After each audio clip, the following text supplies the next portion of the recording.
Fisiologia é o estudo da natureza, fisiologia humana, da natureza humana.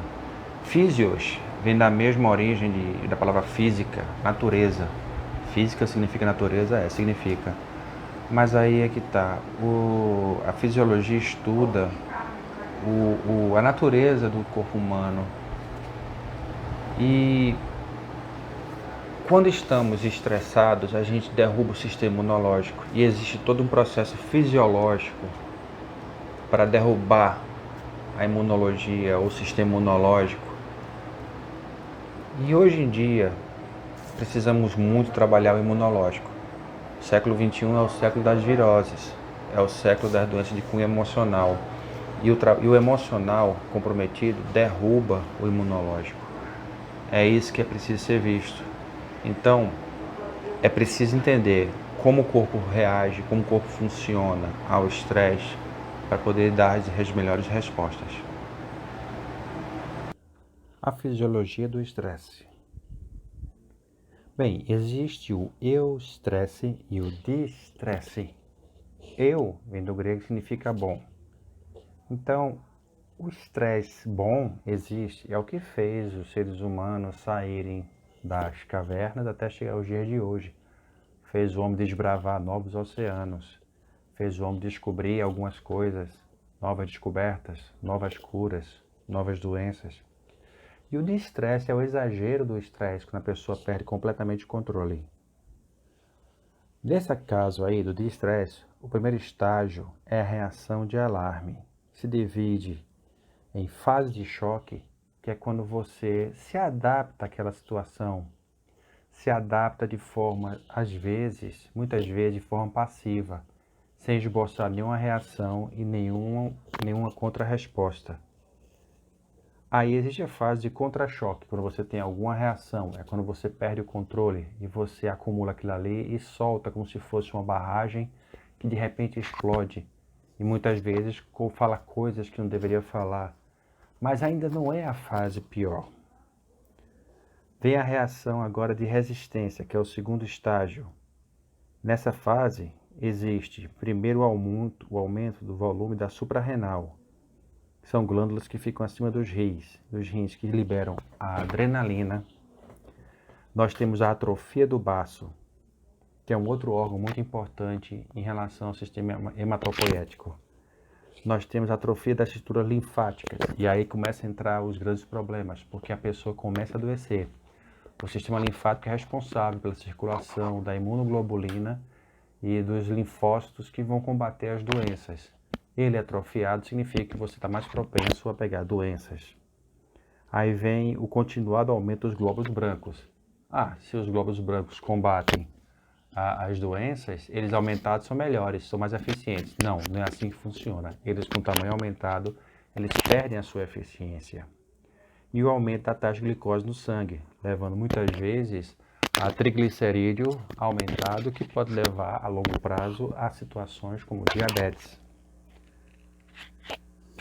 Na reação da resistência também nós temos então o aumento do hormônio corticotrófico, que vai liberar os mineralocorticoides, que conservam os íons sódio, que mantém a pressão sanguínea alta. Então, além do risco de desenvolver diabetes, existe o risco de hipertensão. Nós temos o aumento do hormônio do crescimento, que vai catabolizar a gordura, ou seja, destruir a gordura. Eu vou emagrecer. Certo, você pode pensar isso com uma forma boa, mas muitas vezes, nesse caso, é uma coisa muito ruim. Então você vai começar a perder gordura, que é a sua reserva, somada à questão do seu sistema imunológico enfraquecido. Você tem a conversão do glicogênio em glicose por parte do fígado e músculos, e também perda de massa muscular consequentemente. E o aumento do hormônio tiroestimulante, que estimula a secreção de tiroxina e triodotironina, que são responsáveis pelo catabolismo e metabolismo de uma forma geral. Então vai começar a catabolizar os carboidratos. Então você também perde massa muscular. Você perde gordura, mas também perde muita massa muscular. O terceiro estágio é o estágio, a fase de exaustão, onde aí é que vem os grandes comprometimentos, órgãos enfraquecidos devido a uma longa fase de resistência, entre eles o coração, vasos sanguíneos, córtex da suprarrenal, destruição de nutrientes, desgaste de energia mental e queda da produtividade, consequentemente, você já não consegue raciocinar, você já não consegue lembrar das coisas, capacidade de trabalho diminuída. E aí nós temos algumas síndromes famosas nos dias de hoje, como a síndrome de burnout. E finalmente nós temos as suprarrenais que liberam os corticoides e daí aumenta muito a concentração de glicose no sangue, inibe o efeito da insulina, favorece o aparecimento de embolias e tromboses, pode produzir hipertensão arterial e aí morte. O estresse hoje em dia é uma das maiores causas de morte no mundo. Ah, mas tem hipertensão, tem diabetes, tem obesidade. Tudo isso aí pode ter um núcleo comum, o estresse. O desmonte do estresse acontece primeiro com uma boa alimentação, principalmente a alimentação rica em quercetina, em Q10, em magnésio, zinco, potássio, sódio. Não é que você deva comer muito sal, mas sódio de forma saudável. Cálcio e também vitamina C. Uma alimentação bem equilibrada, vitamina B3, B6, B9, vitamina C, vitamina D. A outra forma é através de exercícios físicos. Por quê? A adrenalina liberada no momento de estresse, lá no hipotálamo, através da hipófise, que vai liberar esses hormônios, a adrenalina principalmente, em situações de ansiedade, estresse e exercício físico, no caso do exercício físico, vai ser liberado e vai ser utilizado. Dessa forma, o exercício vai aquecer a musculatura. Esse aquecimento relaxa a musculatura, além da liberação da acetilcolina, que ajuda você a pensar melhor, somado a endorfina e serotonina.